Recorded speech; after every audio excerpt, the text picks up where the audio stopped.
তিন ধরনের খাবার খেলে আপনার গরিব হয়ে যাওয়ার সম্ভাবনা থাকে, সংসারে অশান্তি আসার সম্ভাবনা থাকে এবং মনের ভিতরে অশান্তি বিরাজ করে। আপনি ইবাদত বন্দেগীতে আপনি ভালো কিছু করতে পারবেন না এই তিন ধরনের খাবার খেলে। এর এক নাম্বার খাবার হলো হারাম খাবার, যারা খায় ভক্ষণ করে। এখন হারাম খাবার কি, এই বিষয়ে যদি আমরা বলি তাহলে তো প্রথমে আসতে পারে সুদ। যারা সুদ খায় তারা তো আল্লাহর সাথে সরাসরি যুদ্ধ ঘোষণা করেছেন আল্লাহ পাক রব্বুল আলামিন। এই জন্য সুদ খাওয়া যাবে না, সুদ দেওয়া যাবে না, সুদের সাক্ষী হওয়া যাবে না। সম্মানিত দর্শক শ্রোতা, আল্লাহ পাক রব্বুল আলামিন সুদকে হারাম করেছেন, বলেছেন আহাল্লাহুল বাইআ ওয়া হাররামার রিবা। আল্লাহ ব্যবসাকে হালাল করেছেন এবং সুদকে হারাম করেছেন। এরপরে হলো আর-রাশি ওয়াল মুরতাশি কিলাহুমা ফিন্নার। এবং আপনি দেখেন যে ঘুষ খায়, এটাও হারাম খাবার। এই হারাম খাবার যারা খায় তাদেরকে আল্লাহ পাক বিভিন্ন রকম বিপদ আপদ বালা মুসিবতগুলো দিয়ে রাখেন, নিজের অথবা সন্তানের উপরে হোক, পরিবারের উপরে হোক, মানসিক অশান্তি দিয়ে হোক, তাদের উপরে একের পর এক বিপদ আসতেই থাকে, কিন্তু তারা বুঝে না।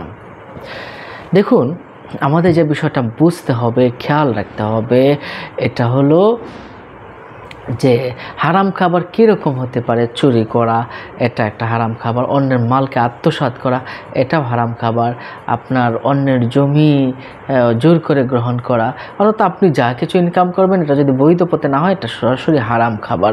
আর এই হারাম খাবার যারা করবে তাদের পরিবারে শান্তি আসবে না, তাদের পরিবারে দেখবেন একের পর এক বিপদ আপদ লেগেই আছে এবং আপনি একটা সময় গরিব হয়ে যেতে পারেন, সংসারে অশান্তি লেগেই থাকবে। 2 নম্বর হলো জুলুমকারীর বিষয়ে রাসূল করিম সাল্লাল্লাহু আলাইহি সাল্লাম এত কঠিন শব্দ ইউজ করেছেন, আল্লাহু আকবার। আর বলেছেন যে মাজলুমের দোয়া আল্লাহর কাছে কোনো পর্দা থাকে না, সরাসরি আল্লাহ পাকের কাছে পৌঁছিয়ে দেওয়া হয়। সুতরাং মাজলুমের দোয়া যদি আল্লাহর কাছে পৌঁছে দেওয়া হয়, তা যে জালিম তার বিরুদ্ধে দোয়া কবুল হয়ে যায় এবং জালিমের শাস্তি দুনিয়াতেই অবশ্যই হয়। এটা আমার কথা নয়, রাসূল করিম সাল্লাল্লাহু আলাইহি সাল্লাম বলেছেন আমাদেরকে। সুতরাং আমরা কোনো অবস্থাতেই জালিম হব না, জুলুমকারী হব না। জুলুম করলে সংসারে অশান্তি লেগে থাকবে, আপনি গরিব হয়ে যাবেন, আমল আখলাক সমস্যা থাকবে, বিভিন্ন রকম সমস্যায় পড়ে যাবেন। এরপরে আপনার যে আরেক ধরনের খাবার যেটা আপনার খেলে আপনার অশান্তি লেগে থাকবে এবং আপনি গরিব হয়ে যাওয়ার সম্ভাবনা আছে, এটা হলো অধিক খাদ্য ভক্ষণকারী। খুব বেশি একদম পেট পুরে গলা অবধি পর্যন্ত যদি আপনি খাবার খান তাহলে আপনি অসুস্থ হয়ে যাওয়ার সম্ভাবনা আছে।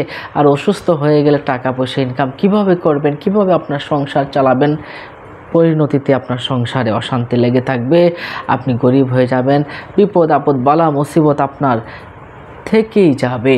অধিক খাদ্যর বিষয়ে রাসূল করিম সাল্লাল্লাহু আলাইহি সাল্লাম বলেছেন তোমরা তিনটা ভাগ করে তোমরা খাবার খাবে, 1 ভাগ পানি, আর 1 ভাগ খাবার, আর 1 ভাগ খালি রাখার বিষয়ে বলেছেন। যারা এই 3 ভাগে ভাগ করে খাবার খাবে তাদের কোনোদিন ডাক্তারের কাছে যেতে হবে না, বিপদ আপদেও পড়বে না ইনশাআল্লাহ।